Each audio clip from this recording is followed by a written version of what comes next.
know, you are going to see something today that most citizens do not even realize exists today. They just drive around and wonder who's regulating traffic and why during a Texans game they can regulate, turn all the lights green and all that kind of stuff. Well, that's done right here in this center, but I think probably more than anything is that during a major event in the city, this is where the action really is, because the Emergency Operations Center is here and Metro operates out of here, and you're going to see a big room when you go in here that you're going to see all these dispatch people that are operating in different functions. So they built a building that would withstand Category 4 hurricane force winds. That's 155 miles an hour. The building is 52,000 square feet because of, again, you're designed for a Category 4 hurricane, which is about 155 miles an hour. You need to protect the exterior. So all the glass around the exterior of the building is bulletproof. We have emergency power that could take us for about 3 weeks without using any outside power. We've got the system, should there be a terrorist attack, the system can be completely enclosed, that you literally are like completely sealed in here to protect the inhabitants of the building. The building, when it's fully expanded, will go to about 87,000, and I think as Jack mentioned, we go from about 24 positions in here to about 100, almost 100 positions in the expansion area. One of the key things, tell me when to shut up. One of the key things is, a lot of people don't realize Harris County consists of 34 different municipalities. Not just Houston or Missouri City and all, but 34 different cities. There's 54 fire departments. There's 125 different police agencies. All of these need to be coordinated. And that's what happens basically in this room right here. It's called the briefing room. So coordination is a key. That's why, of course, a lot of coordination in Missouri City should there ever be an event. The people in this room will vary according to the type of an event. If it's a football game or it's a rodeo. If you ever do any planning, it's going to be more security oriented. If you've got a hurricane, it's then going to be everybody from Salvation Army to Red Cross to the power company to all the different law enforcement agencies. Again, the makeup of the people coming into the agencies coming in depends on the type of event that you're working with. When we, yes, sir. Got a question. Yes, sir. What did you learn from the evacuation fiasco with Ike that you've implemented? You mean Rita, right? I'm sorry. Yeah. And then number two, how do you coordinate with the individual hospitals related to mass cows and what they can or can't keep taking patients? Well, let's ask a question. How many of you tried to evacuate for Rita? Just 1, 2, 3 people in this whole room? How long were you on the road? 17 hours. 17 hours. Did you make it or did you give up and go home? Gave up and went home. I called here and they told me to go back and Calm down and go shelter home. in place. Yeah. We learned lots, a whole lot from Hurricane Rita. First, what we learned was, don't tell everybody to leave all at once. Well, duh. But that was the message, and so, of course, from Galveston all the way up through Kingwood, honestly, people all tried to hit the roads at once. That's a bad idea. Second idea is, if you are going to have but you need to time your evacuation. Second, if roads narrow at certain points and you can't see those points, you don't know where the backup's occurring, so you've got to be able to see those points. And that's what started our cameras going out so far. And that's why we have cameras in Dallas and Luling and those evacuation routes. We also learned that people can't be told, no, you have to go this way, because they don't like that. People in Texas do not like being told where to go. So if they choose to take a route that's not an evacuation route, you gotta let them go that route, but you gotta tell them, you're not gonna get back on the evacuation route. You're taking your own choices here. People are okay with that. When people are trying to evacuate, they gotta have enough gas, and the pumps have to be working for them to get beyond where they're supposed to go. Now, we tell everybody, okay, hurricane season is here. Keep at least a half a tank in your car. And how many of us do that? From, what, June 1st through, from June 1st to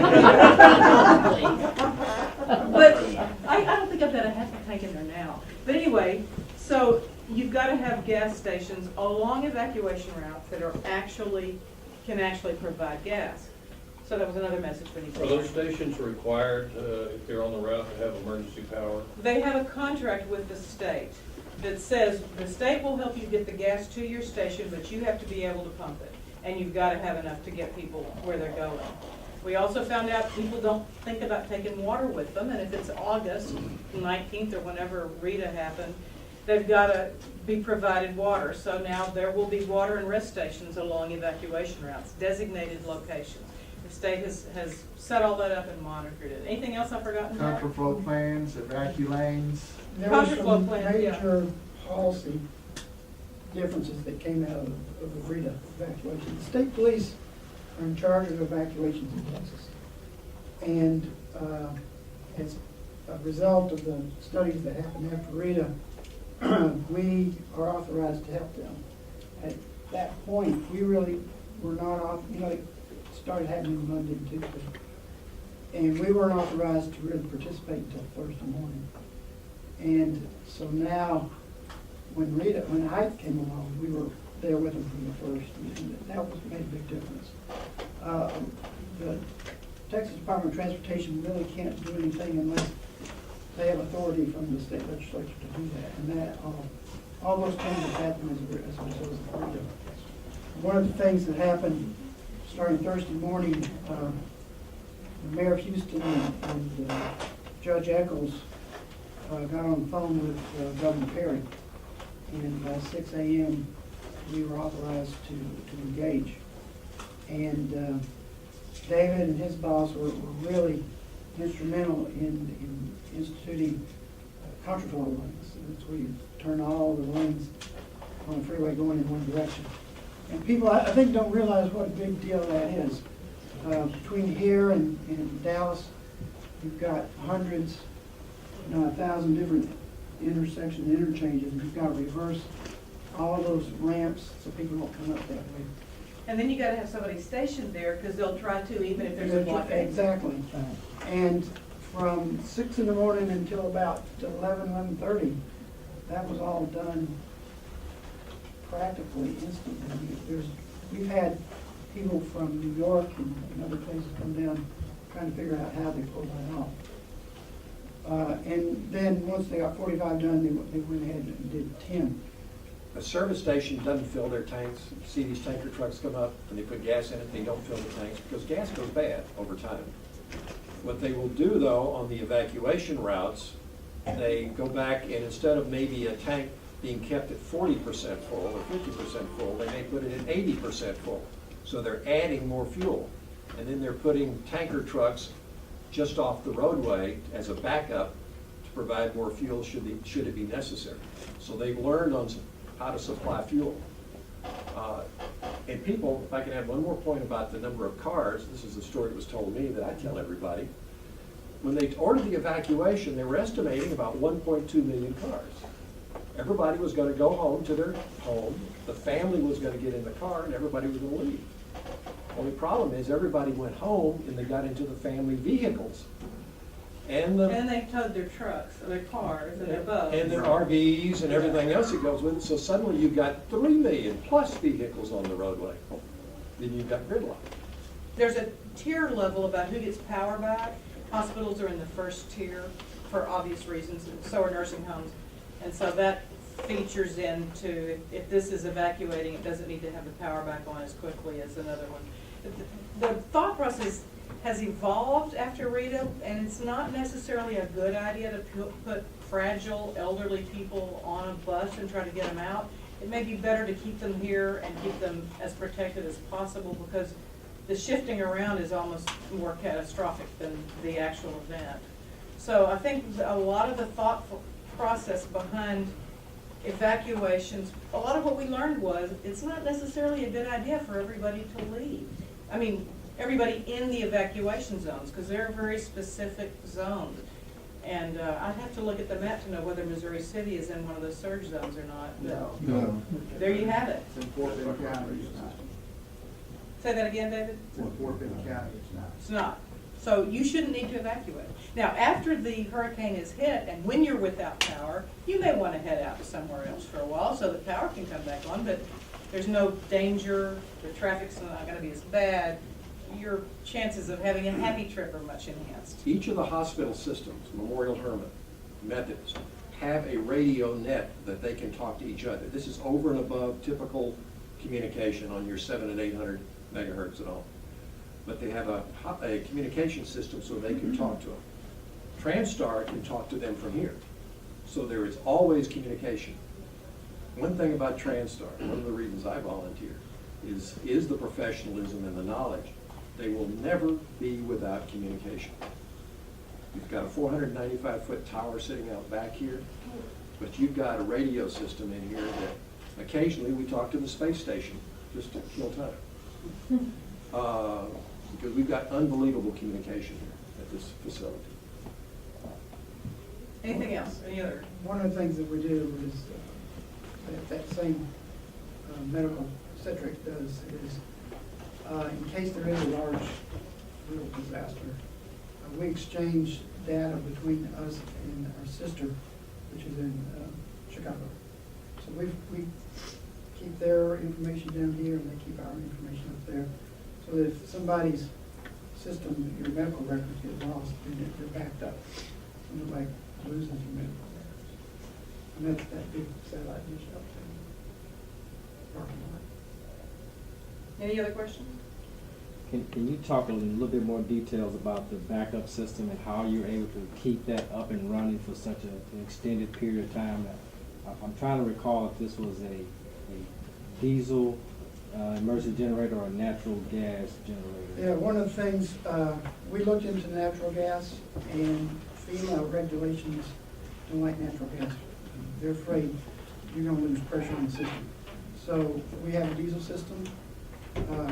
The expansion that we're putting in now has 3 diesel generators, each of them at 800 kilowatt speed. So we can generate up to 2.4 megawatts of electrical power. And if we have some sort of mechanical problem with any one, it kind of automatically shifts. So we should never be offline. We have our own water stores.